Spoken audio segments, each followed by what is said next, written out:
논문 표절. 표절률 뭐 50몇 프로 이렇게 쫙 있는데 보니까 석사 논문 표절 의혹이 제기된 한국사 스타 강사 설민석 씨에 대해서 논문 표절 의혹을 받고 있는 역사 강사 설민석 씨가 출연 중인 모든 방송에서 하차하겠다고 했습니다. 여러분들 살면서 엄청나게 큰일을 겪으면 사람이 어떻게 될 것 같아요? 눈앞이 하얘지고요. 맞아요. 멍해지고 사람이 쫙 다운이 되더라고요.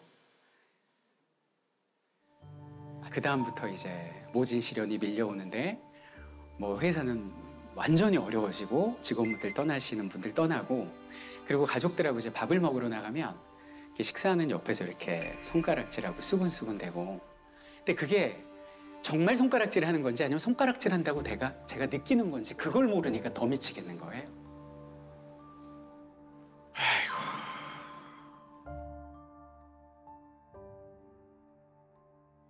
이게 이제 연세대학교 교육대학원 역사학과 논문이 문제가 된 거거든요. 내가 다시 시험 봐야겠다 얘기를 했죠. 이제 제가 졸업한 학교를 다시 시험을 봤어요. 합격을 했습니다. 그래서 지금 학생입니다.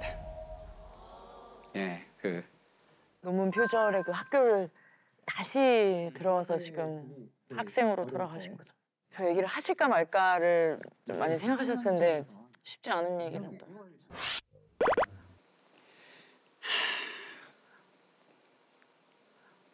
저는 이 자리에 서기까지 너무 떨리고 공포스러웠습니다. 3년 만에 무대에 벌써 서신 거예요. 3년이나 됐어요. 예. 3년 만이면 참. 이순신 장군이나 세종대왕을 제가 모시고 나왔다라면 저는 세상에 두려울 게 없었을 것 같아요. 예, 그런데 제작진 분들이 역사 프로그램이 아니니까 선생님의 살아온 얘기를 해보는 게 어떠냐라고 해서 제가 절레절레 했어요. 아니 내가 뭐라고 해 저 같은 사람의 옛날 얘기를 해야 됩니까? 아닌 것 같습니다. 라고 이제 좀 거절을 했는데 제가 이 자리에 나오게 된 이유 제가 MZ분들 몇 분을 여쭤봤어요. 고민이 뭐예요? 걱정되는 게 뭐예요? 그랬더니 여러분들의 걱정은 입시, 그리고 취업, 그리고 그런 것들과 수반돼서 오는 어떤 위기, 공포, 그것에 대한 극복 이런 것들이더라고요. 그래서 그런 거라면 제가 살아온 그 흑역사를 진솔하게 한번 말씀드리면 여러분들의 인생에 조금이나마 도움이 돼서 백역사를 만들어 드릴 수 있지 않을까라는 생각에 이렇게 용기 내어 나오게 됐습니다. 제가 27년 동안 강연 강의를 했는데 그 어느 자리에서도 단 한 번도 밝히지 않았던 인간 설민석의 새까만 흑역사 지금부터 시작합니다. 저는 이제 어렸을 때부터 공부를 되게 못했어요. 그리고 제가 제일 싫어하는 과목이 역사였습니다.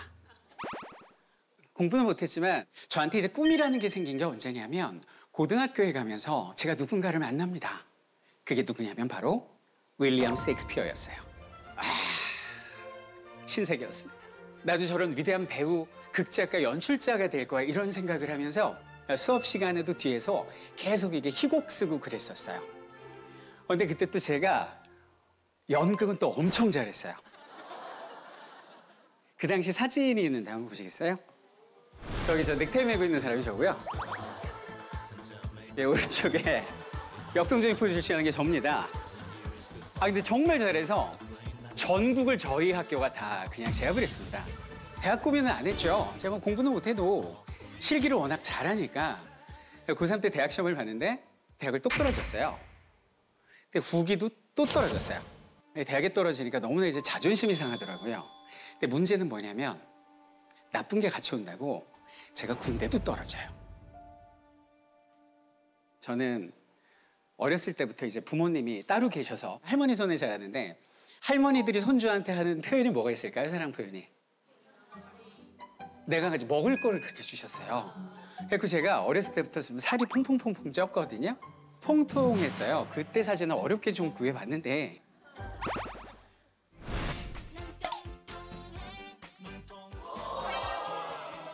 근데 저게 아직 살이 덜 찐 거고요. 100kg 가까이 나가게 됩니다. 어휴. 아, 이 상태로는 내가 재수도 못하고 내가 빨리 자력갱생을 해야겠다. 그래서 이제 입대를 서둘러요.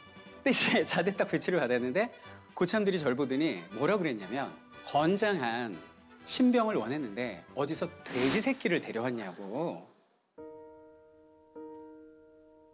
제가 이제 뚱뚱해서 낙오를 하면 본인들이 다 챙겨야 되니까 그래서 저를 막 싫어했던 거예요. 첫 번째 저는 육체의 한계를 극복을 하기 시작합니다. 그래서 훈련도 정말 열심히 하셨고요. 매일매일 운동을 2~3시간씩 하고 한 10kg씩을 뛰었던 것 같아요. 3개월에 30kg가 빠져요. 와, 아이 하나가 빠져나온 건데 거의. 10월에 200kg 행군을 진통제 이제 털어먹으면서 완주를 했어요. 다 힘들어서 퍼져 있는데 저는 막 달려가서 물 떠오고 가서 군장 챙겨주고 너무 막 발바닥이 찢어져 죽을 것 같은데 일부러 안 앉고 서 있고 하다 보니까 고참들이 감동을 해서 제 별명이 돼지 새끼에서 삼소대 꽃으로 별명이 바뀌게 됩니다. 예, 바로 이겁니다.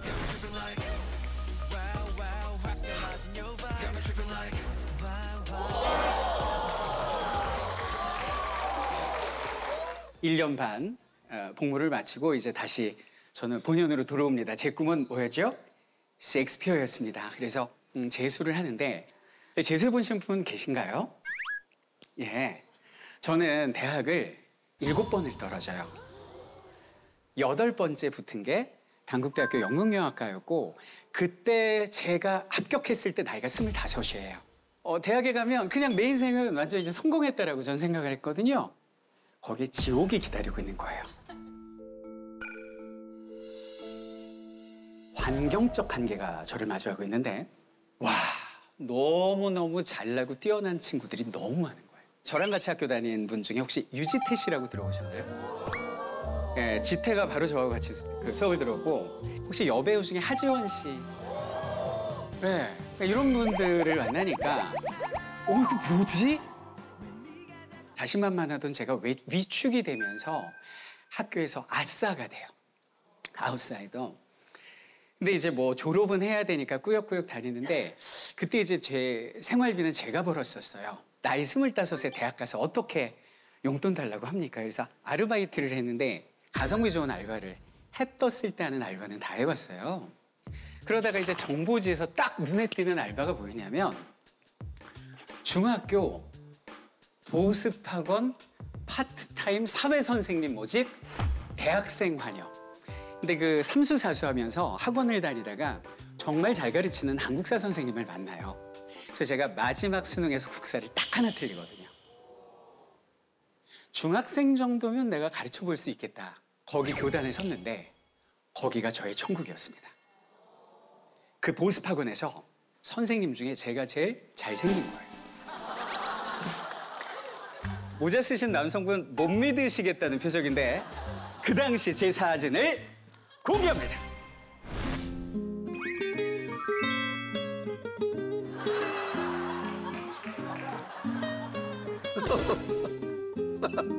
박수 치는 분들께 축복이. 정확히 기억 안 나는데 스승의 날쯤 된 것 같아요. 근데 어린 학생이 선물을 가지고 저한테 와서 그러는 거예요. 선생님, 저 꿈이 생겼어요. 저 선생님처럼 훌륭한 역사 선생님이 될 거예요. 이러는 거예요. 그때 제가 너무 부끄러운 거죠. 왜냐하면 그건 제 수업이 아니라 제 스승님의 그냥 수업을 제가 외워서 마치 배우가 모노드라마처럼 하는 제 수업이 아니었거든요. 제 꿈은 저는 셰익스피어예요. 나는 지금 나중에 학원 강사 역할을 하는 배역을 위해서 체험을 하는 중이야 라고 계속 친구들한테 얘기하고 다녔는데 절 보고 스승이라고 하고 그 어린아이 눈빛을 보니까 와, 미치겠더라고요. 그리고 내가 선생님인데 표현을 잘하는 건지 아니면 배우인데 선생 역할을 하는 건지도 모르겠고 너무 부끄러워서 내가 이 학원을 내일 그만두건 6개월 뒤에 그만두건 아이 앞에서만큼은 내가 좀 진실되줘야겠다라는 생각을 하고 안 가던 도서관에 갑니다.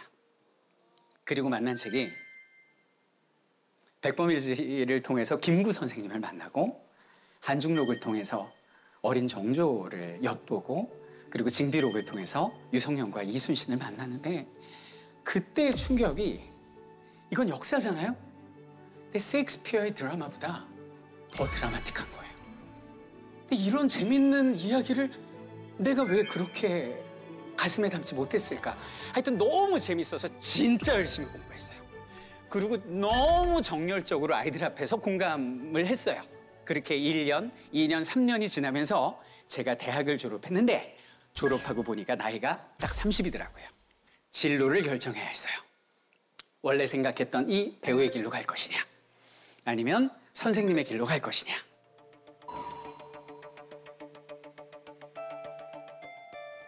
나는 한국사 선생님을 할 겁니다 라고 결정을 내리는 순간 저의 경우는 한계를 주변에서 만들더라고요. 제정신이냐. 어머니도 아버지도 친구도 모두가 넌 절대 스타 강사가 될 수 없어. 왜 안 됩니까? 전공이 아니야. 이 길은 아무도 가본 적이 없어요. 연극영화 출신이 가본 적이 없어서 도로도 없고 그냥 수풀인 거예요. 저는 하고 싶은 길을 택했어요. 그때부터 순 우리말로 개고생이 시작이 됩니다. 수많은 학원에 원서를 내요. 큰 학원은 꿈도 못 꾸고 이제 작은 학원들, 보습학원, 지방학원에 원서를 내는데 다 떨어져요. 10개를 내면 9개가 떨어지고 하나 돼서 가서 시범 강의를 하면 뭐야? 그리고 또 떨어뜨려요. 너무 제가 힘들었던 게 난 이렇게 정열적인데 난 이렇게 준비가 돼 있는데 학벌이 안 되고 전공이 안 되고 스펙이 안 되니까 사회가 받아주질 않더라. 그 흔한 어학연수 한 번을 안 갔네?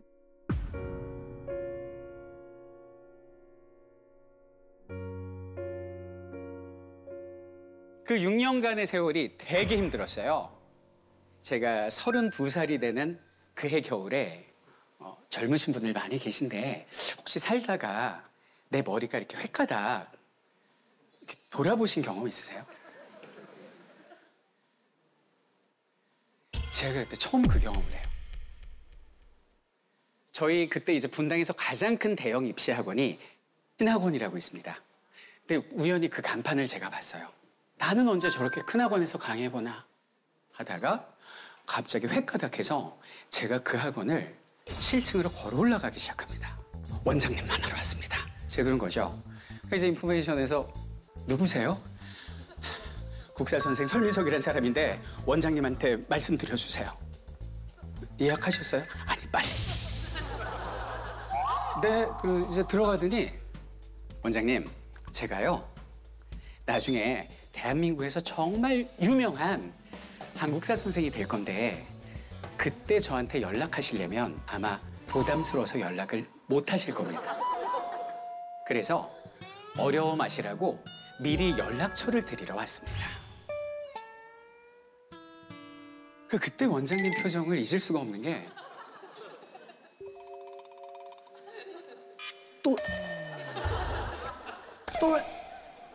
돌아 이런 표정인데 너 정체가 뭐냐? 그래서 예? 저 설민석인데요. 그랬더니 젊은 사람은 말이야. 이런 패기가 필요해. 너 내 마음에 든다. 마침 우리 학원에 국사 선생 자리가 비어 있는데 너 한번 해봐. 첫 번째 수업에 제 기억으로는 4명 왔어요. 4명. 그 다음 달 수업에 7명이 왔거든요. 근데 2000년 4월 달 3번째 수업에 그 학원에서 가장 큰 200명 교실이 마감이 돼요.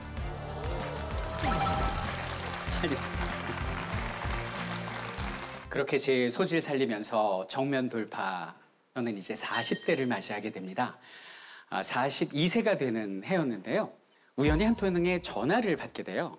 그래서 여보세요? 그랬더니 안녕하세요 MBC입니다 그러더라고요. 그래서 뭐 예능 프로그램인데 과외 선생님이 필요한데 혹시 나오시겠냐고. 그래서 제가 어떤 프로요? 그랬더니 무한도전이에요. Oh my God.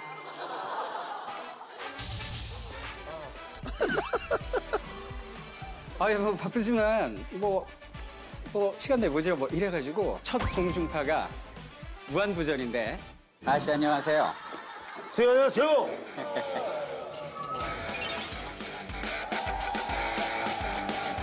임진왜란이 몇 년에 벌어졌습니까? 1800. 자 힌트 드릴게요. 왜 놈들이 쳐들어오고 있어? 159 있을 때가 아니야. 159 있을 때가 아니야. 그냥 뭐지?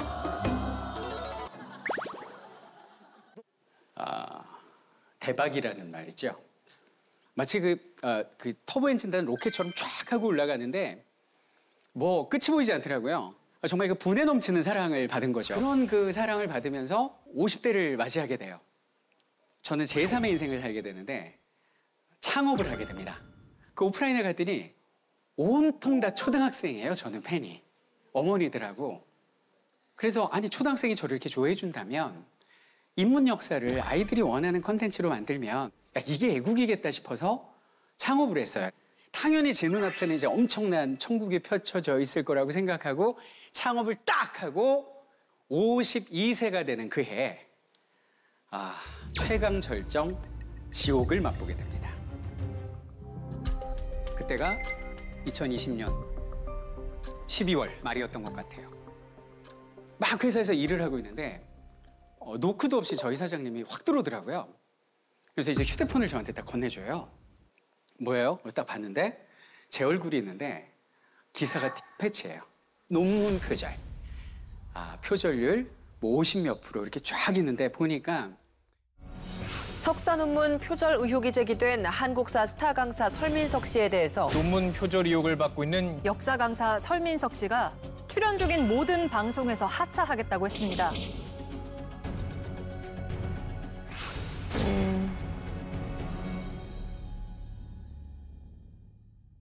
여러분들 그 살면서 엄청나게 큰일을 겪으면 사람이 어떻게 될 것 같아요? 눈앞이 하얘지고요. 맞아요. 멍해지고 사람이 쫙 다운이 되더라고요. 저 사랑해 주신 분들 있잖아요. 근데 그분들 앞에서 이대로 가는 거는 제가 안 되겠더라고. 그래서 제가 야, 나 물러나야 될 것 같아. 제가 그랬어요. 그때 전화를 했어요.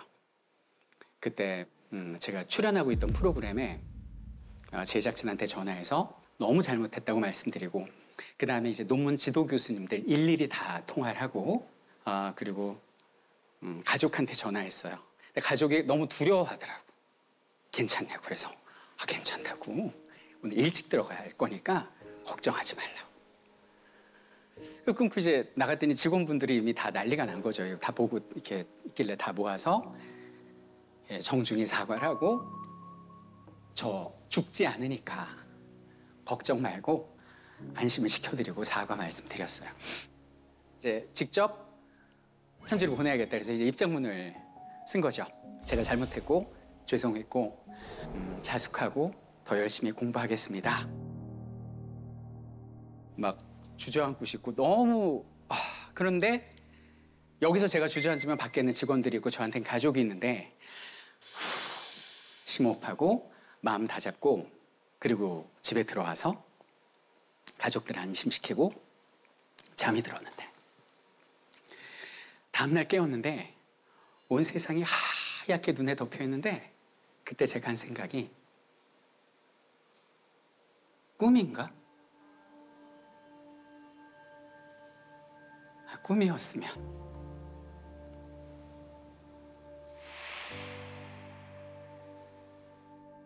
아유, 어떡해. 그 다음부터 이제 모진 시련이 밀려오는데 뭐 회사는 완전히 어려워지고 직원분들 떠나시는 분들 떠나고 그리고 가족들하고 이제 밥을 먹으러 나가면 이렇게 식사하는 옆에서 이렇게 손가락질하고 수근수근대고 근데 그게 정말 손가락질 하는 건지 아니면 손가락질 한다고 제가 느끼는 건지 그걸 모르니까 더 미치겠는 거예요.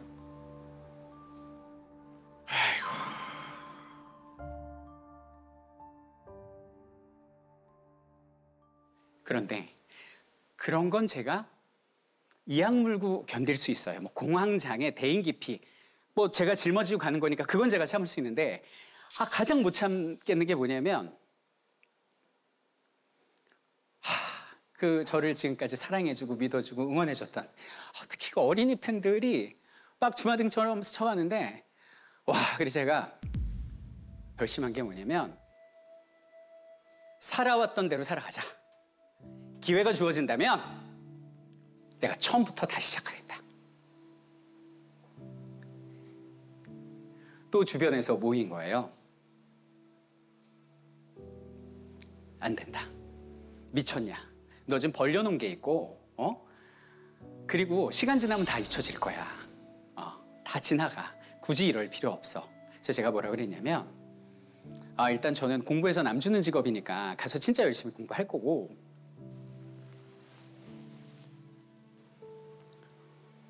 그리고 이대로 제가 외면하거나 피하거나 도망가면 지금까지 제가 모시고 나왔던 모든 분들 있죠. 정도전, 위기 극복의 아이콘, 정조대왕, 이순신 이분들과 나눴던 얘기 이거 다 거짓말 된다.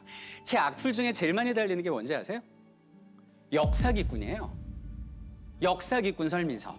진짜 사기꾼데 그런 비판을 받을지언정 내가 그런 삶을 살면 안 될 것 같아요. 이게 이제 연세대학교 교육대학원 역사학과 논문이 문제가 된 거거든요. 내가 다시 시험 봐야겠다 얘기를 했죠. 이제 제가 졸업한 학교를 다시 시험을 봤어요. 합격을 했습니다. 그래서 지금 학생입니다.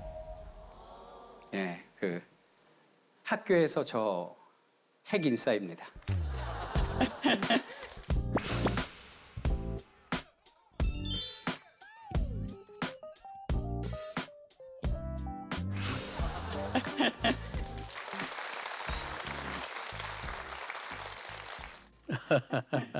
논문 표절의 그 학교를 다시 들어와서 지금 학생으로 돌아가신 거죠.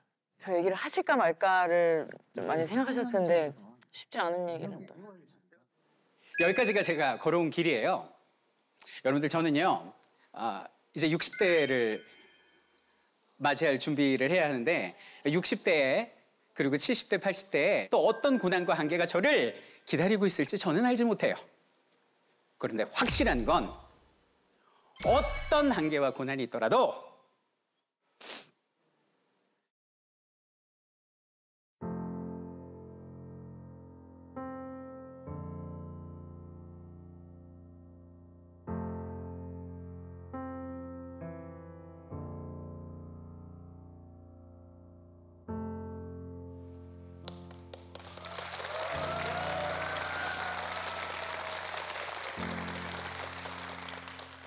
저는 뚜벅뚜벅 앞으로 걸어가리라는 건 확신합니다. 여러분들 꿈이 있으신가요? 꿈이 있으신 분들 앞으로 걸어가세요. 만약에 내가 꿈이 없다. 그러면 지금 현 상황에 우리 함께 충실합시다.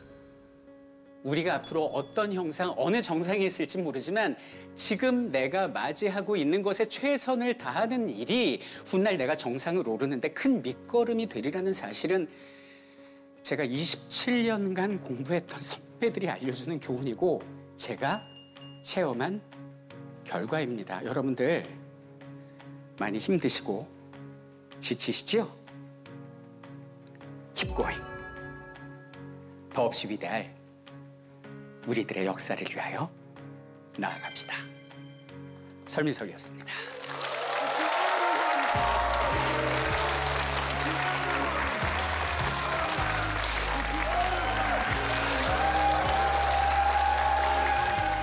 다시 학교를 다니신다고 하셨는데요.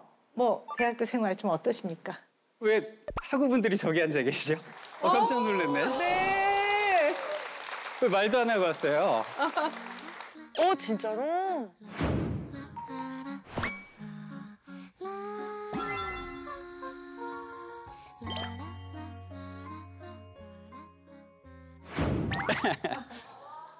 보면서는 좀 어떤 분이신지 너무 궁금합니다. 저도 한번 솔직하게 말씀을 드려보겠습니다. 네.